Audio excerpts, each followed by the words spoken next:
வணக்கம். எழுத்தாளரின் சமையலறை என்ற இந்த தொடரில் முதல் கதையாக டேனியல் பெரியநாயகத்தின் புல்லாங்குழல் என்ற கதையை எடுத்துக்கொள்ளலாம் என்று நினைக்கிறேன்.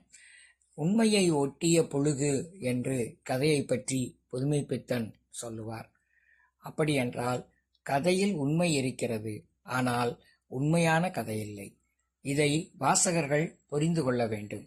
இல்லையென்றால் கதையை வரலாறாக நம்பி விடுகிற ஆபத்து நிகழ்ந்துவிடும் என்பதையும் உணர வேண்டும் என்று நினைக்கிறேன். ஹோமோசேப்பியன்ஸ் என்கிற இந்த மனித இனம் தோன்றிய காலம் தொடங்கி இன்று வரை நிலைத்திருப்பதற்கான மிக முக்கியமான காரணமாக கதைகள் இருக்கின்றன என்று யுவால் நோவா ஹராரி சொல்லுகிறார். கட்டுக்கதைகளை நம்புகிற ஒரே மனித இனம் அல்லது விலங்கினம் ஹோமோசேப்பியன்ஸ் மட்டும்தான். மற்ற விலங்கினங்கள் அல்லது மற்ற மனித இனங்கள் எதுவும் இப்படியான கட்டுக்கதைகளை நம்புவதில்லை.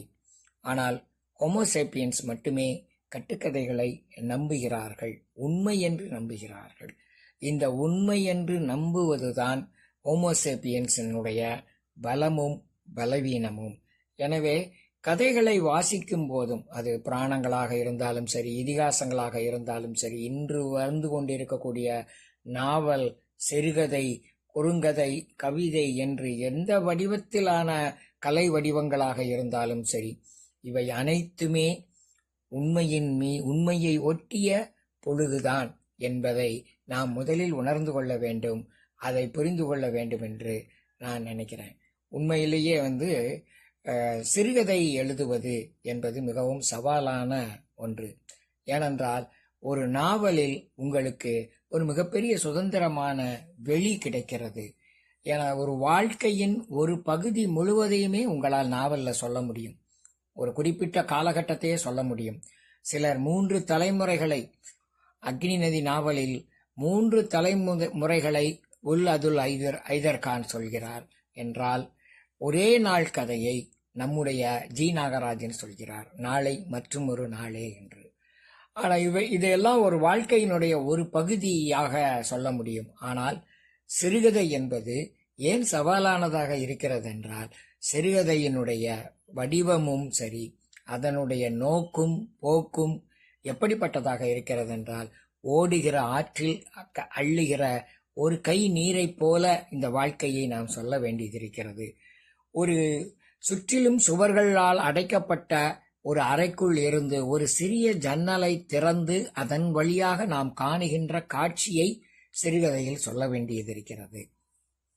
அப்படியானால் வாழ்வினுடைய ஒரு துணுக்கு என்று சொல்லலாம், வாழ்வினுடைய ஒரு துளி என்று சொல்லலாம், வாழ்வினுடைய ஒரு கணம் என்று சொல்லலாம், ஒரு நொடி என்று சொல்லலாம். இப்படி இந்த கணங்களையும் நொடிகளையும் அல்லது இந்த துணுக்குகளையும் அந்த காட்சிகளையும் ஒருமை உணர்வோடு சித்தரிக்கிறது தான் சிறுகதை. ஒருமை உணர்வு என்று சொல்லும்போது இன்டெகிரிட்டி. நீங்கள் நாவலில் ஒரு இன்டெகிரிட்டி தேவையில்லை. நாவலில் பல குரல்கள் பேச வேண்டும், பல விஷயங்கள் விவாதிக்கப்பட வேண்டும், பல விஷயங்கள் உரையாட வேண்டும். அப்படி பன்முக குரலை ஒலிப்பதாக நாவல் இருந்தால், ஒரே குரலில் ஒரே விஷயத்தை நோக்கி மட்டுமே வாசகர்களை கொண்டு செலுத்துவதுதான் அல்லது அவர்களை வாசிக்க வைப்பதுதான் சிறுகதை என்று சுருக்கமாக சொல்லலாம். அப்படி பார்க்கும் பொழுது உண்மையில் தமிழில் கிட்டத்தட்ட 200க்கும் மேற்பட்ட சிறுகதை மாஸ்டர்ஸ் இருக்கிறார்கள். அதுதான் ரொம்ப முக்கியமானது. ஏனென்றால் தமிழ் சிறுகதையினுடைய வரலாறு 1916 தொடங்கினாலும் இன்று வரை எழுதி கொண்டிருக்கக்கூடிய இளம் எழுத்தாளர்கள் வரை நாம் இந்திய அளவிலும் உலக அளவிலும் வைத்து பார்க்கிற அளவிற்கான சிறுகதைகளை எல்லோருமே எழுதியிருக்கிறார்கள் என்பதை நாம் புரிந்து கொள்ள வேண்டும். அப்படிப்பட்ட ஒரு இலக்கிய வளம் கொண்ட சிறுகதை நம்முடைய தமிழ் சிறுகதையில் நானும் 1980ஆம் ஆண்டு என்னுடைய முதல் கதையை எழுதத் தொடங்கினேன். 1980ஆம் ஆண்டு மார்ச் மாதம் என்னுடைய முதல் கதை செம்மலர் என்ற பத்திரிகையில் வெளியானது. மஞ்சு என்றால் பனிமூட்டம், மஞ்சு என்கிற அந்த கதை அந்த மார்ச் செம்மலரில் வெளியானதை தொடர்ந்து சிறுகதைகள் எழுதுவதில் எனக்கு ஆர்வம் ஏற்பட்டது அப்படின்னு கூட சொல்லலாம். 80கள் எழுதத் தொடங்கிய நான் 88ஆம் ஆண்டில்தான் என்னுடைய முதல் சிறுகதை தொகுப்பை வெளியிடுகிறேன். யாவர் வீட்டிலும் என்கிற அந்த தொகுப்பு வெளியிடப்பட்டது. சவுத் விஷன் வெளியீட்டால், அந்த பதிப்பகத்தால் அந்த நூல் வெளியிடப்பட்டது.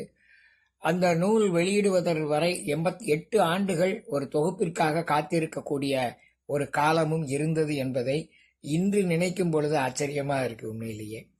ஏனென்றால் இன்றைக்கு இன்னைக்கு எழுதுனா நாளைக்கு புத்தகம் அப்படிங்கிற ஒரு இடத்துல நம்முடைய நவீன அறிவியல் சாதனங்களும் எழுத்தாளர்களும் உருவாகி இருக்கிறார்கள் என்பது உண்மையிலேயே ஆரோக்கியமானது, பாராட்டுக்குரியது.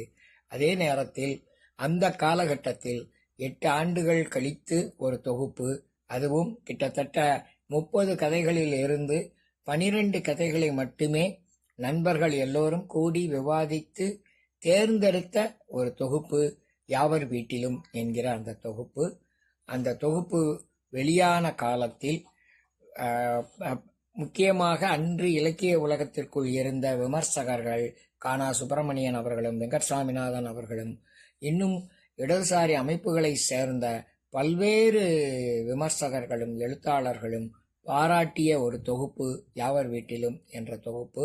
அந்த தொகுப்பு நூலுக்கு கிடைத்த ஊக்கம்தான் என்னை தொடர்ந்து எழுத வைத்தது என்று சொல்லலாம்.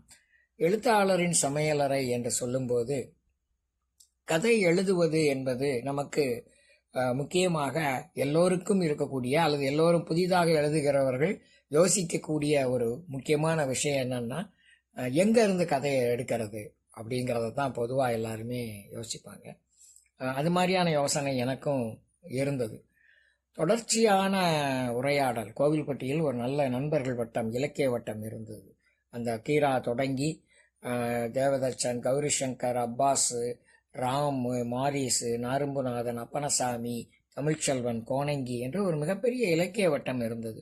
இந்த இலக்கிய வட்டத்தில் பேசியும் அவர்கள் சொன்ன புத்தகங்களை வாசித்தும் அதிலிருந்து நமக்கான கதை வடிவத்தை அல்லது கலை வடிவத்தை நாமே உருவாக்கி கொள்ள முடிந்தது அப்படின்னு சொல்லலாம். 2வது, கதைகளை எழுதி இந்த நண்பர்கள் எல்லா நண்பர்களிடம் கொடுத்து வாசிக்க சொல்லி அவர்கள் சொல்கிற கருத்துக்களை உள்வாங்கி மீண்டும் மீண்டும் எழுதி செழுமைப்படுத்தியதும் நடந்தது. அதுவும் மிக முக்கியமான காரணம் என்று நான் கருதுகிறேன். இப்போ நாம முதல்ல டேனியல் பெரியநாயகத்தின் புல்லாங்குழல் கதையை பார்க்கலாம். டேனியல் பெரியநாயகத்தின் புல்லாங்குழல். ஏசு கொள்ளையில போறவனே, இந்த வாழை உன் கையை முறிச்சு அடுப்புல வைக்கேன். தண்டியான உடம்ப, குண்டா இருக்கிற அந்த உடம்ப தூக்க முடியாம தூக்கிக்கிட்டு குணசீலி அம்மா வாசல்ல கத்துறாங்க. டேனியல் பெரியநாயகம் குணசீலி அம்மாளின் 2 பேர் தம்பதியினரின் கடைசி மகன் கடைக்குட்டி ஏசுராஜ் கை நிறைய சீனியை அள்ளி நக்கிட்டு ஓடுறான். ஒரு வராந்தாவில் உட்காந்து ஆபீஸ் கணக்கை பார்த்துக்கிட்டு இருக்கிற டேனியல் பெரியநாயகத்திற்கு 10 தடவை கூட்டினாலும் டேலி ஆக மாட்டேங்க மந்த்லி ஸ்டேட்மெண்ட். 11வது தடவையா கூட்டிக்கிட்டு இருக்கும்போது தான் குணசீலி அம்மாவனுடைய இந்த திடீர்னு கேட்ட கோபக்குரல், அங்கார குரலை கேட்டு திடுக்கிட்டு போறாரு. அந்த திடுக்கிடல அவர் ஏற்கனவே கூட்டி வச்சிருந்த அந்த டோட்டல் மறந்துடுது. இந்த கதை 1981ஆம் ஆண்டு எழுதப்பட்ட கதை என்பதை நாம் நினைவில் வச்சுக்கிடணும். இனி மறுபடியும் முதல்ல இருந்து தொடங்கணும். மூக்கினுடைய நுனிக்கு கண்ணாடி கலண்டு வருது. அப்போ ஏண்டி எரும மாடு மாதிரி கத்துற, மனுஷன் உட்காந்து வேலை பார்த்துக்கிட்டு இருக்கானே, அறிவில்லை அப்படின்னு சொல்லி அவர் கத்துறாரு. ஆமா, என் மேல பாய்ங்க, அந்த தடிப்பையில கண்டிக்க துப்பு இல்லை அப்படின்னு அந்த அம்மா பதில் சொல்றாங்க. கடைசி காலத்துல உயிரை எடுக்க பிறந்திருக்கு அப்படின்னு சொல்லிட்டு ஈசி சேர்ல சாயிறாரு. அவ்வளவு நேரம் வேலை பார்த்ததுல தலை வலிக்கிற மாதிரி இருக்கு அவருக்கு. குணா, கொஞ்சம் காப்பி இருந்தா கூட தலைவலிக்கு அப்படின்னு கேட்குறாரு. குணசீலி அம்மாளுக்கு இன்னும் கோபம் தீரலை. அப்படியே நடந்து போகும்போதே கத்திட்டு போகிறாங்க. எடுத்த முடிவான் வரட்டும் அப்படின்னு முணுமுணுத்துக்கிட்டே உள்ளே போகிறாங்க. டேனியல் பெரியநாயகம் அப்படியே தலைவலின்னு சொல்லி நெத்தியில் கை வச்சு அப்படியே சாஞ்சு உட்கார்ந்துருக்காரு. ரிட்டையர்ட் ஆயிடுச்சு ஏற்கனவே. ரிட்டையர்ட் ஆன பிறகாவது கொஞ்சம் நிம்மதியாக காலத்தை கழிக்கலான்னு நினச்சிருந்தாரு முன்னாடி ஒரு காலத்தில். ஆனால் இன்னைக்கு அவர் வேலை பார்த்து ரிட்டையர்டான நெடுஞ்சாலை பராமரிப்பு துறையிலேயே தினசரி சம்பளத்திற்கு வேலை பார்த்துக்கிட்டு இருக்கிறாரு. மூத்தவன் ஞானராஜுக்கு இன்னும் சரியான வேலை கிடைக்கல. படித்து முடிச்சுட்டான், ஆனால் சரியான வேலை கிடைக்காததுனால அவன் பெட்ரோல் பங்க்கில் ஒன்றில் வேலை பார்த்துக்கிட்டு இருக்கிறான். நடுவான் செவராஜ் காலேஜில் படிச்சுக்கிட்டு இருக்கிறான். கடைசியில் அவன் எதிர்பாராமல் ஆக்சிடென்டலாக பிறந்த யேசுராஜ் பள்ளிக்கூடத்தில் 5வது படிச்சுக்கிட்டு இருக்கான். போன வருஷம் அவருடைய மகள் ஜூலியட் சசிகலாவை கட்டி கொடுத்ததுல பிஎஃப் கிராஜுவிட்டி பணமெல்லாம், ரிட்டையர்டான பிறகு வந்த பணமெல்லாம் புயலில் சிக்கின துரும்பு மாதிரி காணாமல் போயிடுச்சு. குடும்ப காலட்சேபத்திற்காக அவரும் அவருடைய 30 வருட அரசு விசுவாசத்திற்காக அவர் மறுபடியும் போய் அந்த கருப்பு கார கட்டிடத்தினுடைய இருண்ட மூலையில் உட்கார்ந்து நகல் எடுத்து கொடுத்துக்கிட்டு இருக்கிறாரு. அவருடைய வாழ்க்கையில் ஒரு பெரிய ஆத்தாமை இருந்தது. அதாவது ஒரு பெரிய ஆதங்கம் என்ன, அது அவர் ரிட்டையர்ட் ஆகிறதுக்குள்ளே 4வது சம்பள கமிஷன் வந்திருக்கலாமே அப்படிங்கிறதுல தான் அவருக்கு ஒரு பெரிய ஆதங்கம் இருந்தது. ஆனால் வரல. எல்லார்கிட்டையும் இதை பற்றி பேசிக்கிட்டே இருந்தார். எல்லாம் இயேசுவின் கிருபை அப்படின்னு அவர் அடிக்கடி சொல்லுவார். அப்படி தான் இதையும் கூட அவர் சொன்னார். சொந்த ஊரான திருநெல்வேலியை விட்டு வந்து 35 வருஷத்துக்கு மேலே ஆயிட்டு அவருக்கே அவருடைய பூர்வீகம், பால்யகால வாழ்க்கை இதெல்லாமே மறந்துருச்சு. எப்போவாவது அவருடைய ஆத்ம நண்பர் சுந்தரம் பிள்ளைய பார்த்து பேசிக்கிட்டு இருக்கும்போது, ஏய் அந்த வாழ்க்கையே தனி சுகம்யா, சிந்துவந்துரை அழகும் தாமிரபரணி ஆற்று தண்ணியும், இது என்ன ஊரா, சவத்து பய ஊர் அப்படின்னு கேட்பாரு. அவ்வளவுதான். அதுக்கு மேலே எதுவுமே அப்படியே பேசாமல் அமைதியாயிருவார். மனசுக்குள்ளேயே அந்த பழைய நாட்களை அசை போடுவார்.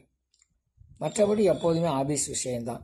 ஆபீஸில் அவர் உட்கார்ந்துருந்த நாற்காலி கூட 3 தடவை மாற்றிட்டாங்க. புது நாற்காலி வந்துருச்சு. ஆனால் அவர் மட்டும் அந்த இருண்ட மூலையை விட்டு மாறவே இல்லை. காலையில் 8 மணிக்கே வந்து மேஜ நாற்காலி எல்லாம் ஒரு தொடச்சிட்டு ஒரு சுத்து வெத்தலையை போட்டுட்டு வேலையை ஆரம்பிப்பார். இடையில வெத்தலை சக்கையை துப்புறதுக்காக எழுந்து வந்தால்தான் உண்டு. சில சமயம் எழுதுகிற ஆர்வத்தில் அல்லது நம்பர்களை கூப்பிட்டுற அவசரத்தில் அதையும் கூட முழுங்கிடுவார். ஸ்டேட்மெண்ட் மட்டும் டேலி ஆகலை அப்படின்னா அவருடைய பாகவதர் கிராப்பை சுருண்ட தலைமுடிய கலைத்து இழுத்து சுருட்டி மடக்கி அதை படாத பாடுபடுத்திடுவார். எழுதி பெருவிரலினுடைய உள்ளங்கை பக்கம் பேனா வடிவமே பதிஞ்சிருச்சு அப்படின்னு சொல்லலாம். ஆபீஸுன்னு மட்டும் இல்லை, வீட்லேயும் அதே ஃபைல் தான். ஏயினுடைய டிஏபிள் முதற்கொண்டு இவர் தான் எழுதி கொடுப்பாரு. அவருக்கு பிடிக்காத ஒரே பழக்கம் ஆபீஸுக்கு லீவு போடுறது தான். சனி ஞாயிறு லீவில் கூட அவர் ஆபீஸுக்கு ஒரு தடவையாவது போயிட்டு வந்துடுவார். முதல்ல குணசீலி அம்மாளுக்கு எரிச்சலாக இருந்தது. அப்புறம் போக போக அவருடைய சுவாபத்தை, அவருடைய இயல்பை பார்த்து சரி அப்படித்தான் அவ்வளோதான் அப்படின்னு விட்டுட்டாங்க. அன்னைக்கு சாயந்தரம் டேனியல் பெரியநாயகம் சுந்தரம் பிள்ளையோட போய் வெளியே போய் ஒரு நடை போய்விட்டு அப்படி வீட்டுக்குள்ளே வந்து உட்கார்றாரு. அப்படி உட்காரும் பொழுது புல்லாங்குழலோட சத்தம் கேட்கு, பூ பூ பூ பூ பூ அப்படின்னு ஒரு சத்தம் கேட்கு. எட்டி பார்க்குறாரு. பட்டாளையில் நடுவான் ஜெவராஜ் கையில் புல்லாங்குழலை வச்சுக்கிட்டு அப்படியும் இப்படியும் உரட்டி பரட்டி ஊதி பார்த்துக்கிட்டு இருக்கிறான். டேனியல் பெரிய நாயகத்திற்கு புல்லாங்குழலை பார்த்த உடனே ஒரு நொடி அப்படி கண்கள் பளிச்சுது. அதுக்குள்ளே ஜெபராஜ், ஏப்பா நீ தான் நல்லா புல்லாங்குழல் வாசிப்பியாமே, எனக்கு கொஞ்சம் சொல்லித்தாப்பா, நான் மியூசிக் கிளாஸில் சேர்ந்துருக்கேன் அப்படின்னு அவன் சொல்கிறான். அவர் சரி அப்படின்னு சொல்லிட்டு அமைதியாக உட்காந்துடுறாரு. வெளியே இரவு நேரம், வெளியே நிலா உதித்து மேலே வானத்தில் எழுந்து வந்துக்கிட்டு இருக்கு. தெருவனுடைய சத்தம் இப்போ அப்படியே ஓய ஆரம்பிச்சிட்டு அவர் மனசில் என்னென்னவோ பழைய நினைவுகள், ஞாபகங்கள் வந்துக்கிட்டே இருக்குது. அந்த ஞாபகங்கள் தொடர்ந்து அலையாக வந்து கொண்டு இருக்கக்கூடிய அந்த ஞாபகங்கள் அவர் மூழ்கி திளைக்கிறாரு. அவருடைய வாய் தன்னறியாமல் ஜெபராஜ் அப்படின்னு சொன்ன உடனே ஜெபராஜ் புல்லாங்குழலை அவருடைய கையில் கொடுக்குறாப்புல. அந்த புல்லாங்குழலை வாங்கும்போது அவருடைய கை விரல்கள் நடுங்குது. அப்படியே மெல்ல வாயில் வச்சு விரல்களால் சுரவரிசையை மூடி திறந்து ஊதி பார்க்குறாரு. முதல்ல ஜபராஜ் ஊதுன மாதிரி பூ பூ பூ பூ பூ பூ அப்படின்னு ஊதுறாரு. லேசாக அப்புறம் கொஞ்சம் சீரான சத்தம் வர தொடங்குது. மறுபடியும் மூச்சு விட்டு ஊதின போது சுரவரிசையில் விரல்கள் தாளமிட ஆரம்பிக்குது. கண்களை மூடிக்கொண்டு நிமிஷத்துக்கு ஒரு தரம் மூச்சு வாங்கி கொண்டு விடாமல் வாசிக்கிறாரு டேனியல் பெரியநாயகம். அமைதியான இரவு. சின்ன சின்ன ராப்பூச்சிகளினுடைய கீச்சொலி விடாது முழங்குகிறது. தாமிரபரணி ஆறு சின்ன சிரிப்புடனும் அந்தரங்கமான கிசுகிசுப்புடனும் ஓடிக்கொண்டிருக்கு. மேலே நிலவின் வெள்ளை ஒளி நீரின் மீது பட்டு அப்படியே நட்சத்திரங்களைப் போல தெரிக்குது. அந்த ஒளியை சாப்பிடுவதற்காக நீரினுடைய மேல்பரப்பில் இருந்து மீன்கள் துள்ளி விழுகிற செலப் செலப் என்கிற சத்தம் இடையிடையே கேட்டுக்கிட்டு இருக்கு. அப்போது அந்த இரவின் இலைகளை மீட்டிக்கொண்டு இசைக்கீற்று சிந்துவூந்துறை படித்துறையில் இருந்து மிதந்து வருகிறது. நீரில் 2 கால்களையும் தொங்கவிட்டபடி டேனியல் பெரியநாயகம் உட்கார்ந்திருந்தான். அப்போது அவன் இளைஞனாக இருந்தான். அவன் விரல்கள் புல்லாங்குழலின் சொரவரிசையில் தாளமிட தாளமிட புதிய இசை கிளம்புகிறது. அவன் பாதி கண்களை மூடி ஆனந்த போதையில் இருந்தான். காற்று கலைத்த அந்த சுருண்ட கேசம் அவனுடைய நெற்றியில் விழுந்து கிடக்கிறது. அவனுடைய புல்லாங்குழலில் இருந்து வந்த இந்த இனிய கீதம் தாமிரபரணியிடம் செய்தி சொல்கிறது. அந்த செய்தி நிலவை, மேகங்களை, செந்துபூந்துறையின் சுற்றுப்புறத்தை இசையால் நிறைக்கிறது. அந்த இசையில் ஒழுங்கு இல்லை, ஆனால் சுதந்திரமான கற்பனை இருந்தது. அது பெயர் தெரியாத காட்டு மலரின் வன்மையான மனம் போல, காட்டு பறவையின் வினோதமான அழகு போல புதுமையாக இருந்தது. தூரத்தில் நகரத்தின் அடங்கிய ஓசை. அவன் எல்லாவற்றையும் கேட்டுக்கொண்டு மெய்மறந்திருந்தான். அவனே இசையாக இருந்தான். திடீரென்று மூச்சடைத்த மாதிரி நின்றது இசை. அதுவரை அவர் முகத்தை அல்லது அந்த முகத்தில் தெரிஞ்ச அத்தனை உணர்ச்சிகளை கவனிச்சுக்கிட்டு இருந்த நடுவான் ஜெபராஜுக்கு ஆச்சரியமாக இருந்துச்சு. அப்பாவா இது?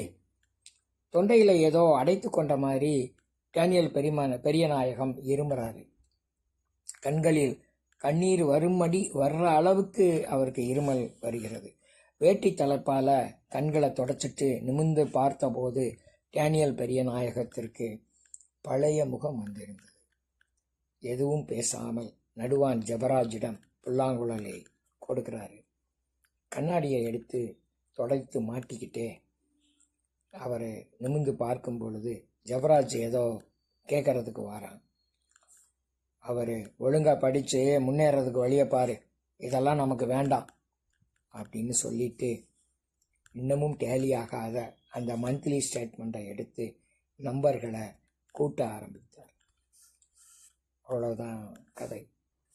ஒவ்வொரு மனிதர்களுக்குள்ளும் இருக்கக்கூடிய படைப்பூக்கம், அது இசையாக இருக்கலாம், ஓவியமாக இருக்கலாம், எந்த விதமான கலையாக இருக்கலாம், கைவினை பொருட்களை செய்வதாக இருக்கலாம், இப்படி எது வேண்டுமானாலும் இருக்கலாம். அப்படி அவர்கள் கலைஞர்களாக வாழ முடியாதபடி இந்த வாழ்க்கை சக்கரத்தில் அவர்கள் சிக்கி சுழன்று சின்னாபின்னமாகி விடுகிறார்கள் என்பதைத்தான் இந்த கதையில் சொல்லணும்னு நினச்சது.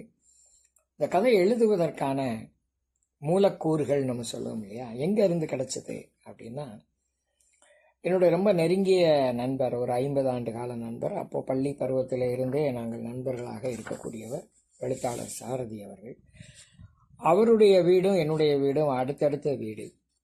அந்த வீட்டில் நான் எப்போவுமே அவர் வீட்டில் இருப்பேன் அல்லது அவர் என் வீட்டில் இருப்பார், அப்படி இருப்போம். அப்படியான ஒரு நெருக்கமான நட்பு இருந்த காலகட்டம். அப்போ அவங்க அப்பா உண்மையிலேயே ஒரு அரசு துறையில் வேலை பார்த்துக்கிட்டு இருந்தார். அவரை பார்க்கும்போது ஒரு வயதான அல்லது நோயினால் பாதிக்கப்பட்டவர் போல தான் அவர் எப்போவுமே இருப்பார். அவருக்கு இளைப்பு நோய் உண்டு. அதனால் அவர் எப்போவுமே அது மாதிரியான ஒரு இதோடு தான் அவர் இருப்பார். அவரை பார்க்கும்போதே நமக்கு கொஞ்சம் பாவமாக இருக்கும் அல்லது பரிதாபமாக இருக்கும். அவர் ஓங்கி குரல் கொடுத்தாருனாலே அவருக்கு மூச்சு திணற ஆரம்பிச்சிடும். அப்படி ஒரு இதில் இருப்பார். நாங்கள் வந்து அந்த இளமை பருவத்தில் எல்லாருக்குமே இருக்கக்கூடியது தான், யங் அடல்ட்டுன்னு சொல்லக்கூடிய அல்லது அந்த அடலசன்ஸ் பீரியடில் எல்லா ஆசையும் வரும். அப்படி தான் நாங்கள் வந்து உடற்பயிற்சி கழகத்துக்கு போய் ஜிம்முக்கு போய் பயிற்சி செய்யணும்னு நினைப்போம், ஷார்ட் ஹேண்ட் படிக்கணும்னு நினைப்போம், டைப்ரைட்டிங் படிக்கணும்னு நினைப்போம். அப்படித்தான் இசை கற்றுக்கொள்ள வேண்டும்னு நினச்சோம். ஆளுக்கு ஒரு புல்லாங்குழலை வாங்கி, அதாவது திருவிழாவில் இப்போ விற்கிற புல்லாங்குழல் இல்லை, உண்மையாகவே புல்லாங்குழலை வாங்கி அந்த புல்லாங்குழலை வச்சு பூன்னு ஊதிக்கிட்டே தெரிஞ்சோம். அப்போ தான் ஒரு நாள் தற்செயலாக அவன் வீட்டில் உட்காந்து அப்படி புல்லாங்குழலை வாய்ச்சிக்கிட்டு இருக்கும்போது அவன் அப்பா வந்து சாதாரணமாக கேட்டார், என்னடே புல்லாங்குழல் வாசிக்கிறீங்க அப்படின்னாரு. இல்லை, இந்த புல்லாங்குழல் வாய்ச்சி பார்க்கலாம் அப்படின்னு எங்களுக்கு ஆசை அப்படின்னு சொன்ன உடனே அவர் அப்போ வந்து வாங்கினார். அந்த புல்லாங்குழலை வாங்கி அவர் வாசித்தார், மிக அருமையாக வாசித்தார். ஏதோ ஒரு சினிமா பாடலை தான் அவர் வந்து வாசித்தார். ஆனால் அந்த சினிமா பாடலை அவ்வளவு அழகாக அந்த புல்லாங்குழலை வாசித்தார். அந்த வாசிக்கும்போது அவருடைய முகம் வந்து அப்படி அதுவரை இல்லாத ஒரு ஆழ்ந்து லயித்து போன ஒரு முகமாக அந்த முகம் வந்து தெரிந்தது. அந்த இசைக்குள்ளேயே அவர் போயிட்டார். அப்படியான ஒரு முகம். ஒரு சில நிமிடங்கள் தான், ஒரு நிமிடம் அல்லது 2 நிமிடம் இருக்கும்னு வச்சுக்கோங்களேன், அவ்வளோதான். அதுக்கு மேலெல்லாம் அவரால் வாசிக்க முடியலை. ஆனால் அதை பார்த்துக்கிட்டு இருந்த எனக்கு வந்து அந்த நேரத்துலலாம் அப்படிலாம் நினைக்கல. ஓ சரி ரைட்டு, இது ஒரு கதை இருக்குது அப்படிலாம் நினைக்கவே இல்லை. ஆனால் அது திடீரென்று எனக்குள்ள தோணுச்சு. நாங்கள் இலக்கியம் பேசிக்கிட்டு இந்த உரையாடல் இதெல்லாம் நடந்துக்கிட்டு இருக்கும்போது திடீர்னு தோணுச்சு, இப்படி ஒரு அபூர்வமான முகத்துடனும் அபூர்வமான உணர்வுகளுடன் இருக்கிற அந்த காட்சி வந்து எனக்கு கண்ணுக்கு தெரிஞ்சது. உடனே தான் நான் கதையை தொடங்கினேன். என்னுடைய நண்பருடைய அப்பா இல்லையா, அதனால் அவங்க அப்பா பேரையோ அவன் பேரையோ அல்லது அந்த சூழலையோ நான் சொல்ல முடியாது, சொல்லக்கூடாது. ஏனென்றால் கலையில் வந்து மிக முக்கியமானது அதுதான். யதார்த்தத்தை நான் அப்படியே சொல்கிறேன்னு சொன்னால் அது சம்பவமாக மாறிடும். கலைக்கான உண்மையான கலைத்தன்மை அல்லது கலை விதிகள் என்று சில விஷயங்கள் இருக்குது. அதை வந்து தான் நாம் வந்து எழுத்தாளர்கள் கண்டிப்பாக அதை வந்து கற்றுக்கொள்ள வேண்டும். கற்றுக்கொள்ளக்கூடிய விஷயம்தான், அப்படிதான் நான் நினைக்கிறேன், கற்றுக்கொள்ளக்கூடிய விஷயம்தான். அப்போ தான் நான் வந்து இதை வந்து ஒரு கிறிஸ்தவ குடும்பமாக மாற்றி அந்த குடும்பத்தில் இருக்கக்கூடிய கதாபாத்திரங்களாக உருவாக்கி, எனக்கு திருநெல்வேலி ஊர் வந்து என்னுடைய தாத்தா ஊர். என்னுடைய பள்ளி பருவத்தில் பள்ளி விடுமுறை காலம் முழுவதும் நான் அங்கே தான் இருந்திருக்கிறேன். பள்ளிக்கூட லீவ் விட்டாலும் திருநெல்வேலிக்கு போயிடுவோம்.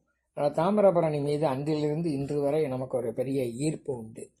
அதனால் எனக்கு வந்து திருநெல்வேலியை வந்து இந்த கதைக்குள்ளே கொண்டு வந்து தாமிரபரணி ஆற்றையும் அந்த ஒரு இரவையும் நான் சித்தரிக்கணும், அவருடைய அந்த மனநிலைக்கு ஏற்ப சித்தரிக்கணும் அப்படின்னு நினச்சேன். அப்படி எழுதப்பட்ட கதை தான் இந்த டேனியல் பெரியநாயகத்தின் புல்லாங்குழல் என்ற கதை. இந்த கதை வெளிவந்த சமயத்திலும் சரி, நூல் வடிவம் பெற்ற போதும் சரி, ஏராளமான நண்பர்களால் பேசப்பட்ட, பல மேடைகளில் சொல்லப்பட்ட கதையாக இந்த கதை இருந்துச்சு. அப்படிங்கிறதும் பரமசிவம் அவர்கள் இந்த கதையை வாய்ச்சிட்டு அவர் சொன்னார். அவர் வேறு சில விஷயங்களை பேசினார். இதில் வரக்கூடிய கதாபாத்திரங்கள் கன்வெர்டட் கிறிஸ்டியனாக எப்படி இருக்கிறாங்க, அவர்களுடைய பின்னணி என்ன, இப்படி பல, அவர்களுக்கு இசை மீது இயல்பாக இருக்கக்கூடிய நாட்டம் என்ன, இப்படி பல விஷயங்கள் குறித்து அவர் வந்து ஒரு கூட்டத்தில் பேசினதை என்னால் உண்மையிலேயே மறக்க முடியாத ஒன்றாக நான் நினைக்கிறேன். அதனால் நான் என்ன நினைக்கிறேன், நம்மை சுற்றி கதைகள் இருக்கின்றன, கதைகளாகவே இருக்கிறார்கள் மனிதர்கள். நாம் அந்த மனிதர்களை வாசித்தால் கதைகளை கண்டுகொள்ள முடியும் என்று நினைக்கிறேன். அடுத்த கதையுடன் உங்களை சந்திக்கிறேன். நன்றி, வணக்கம்.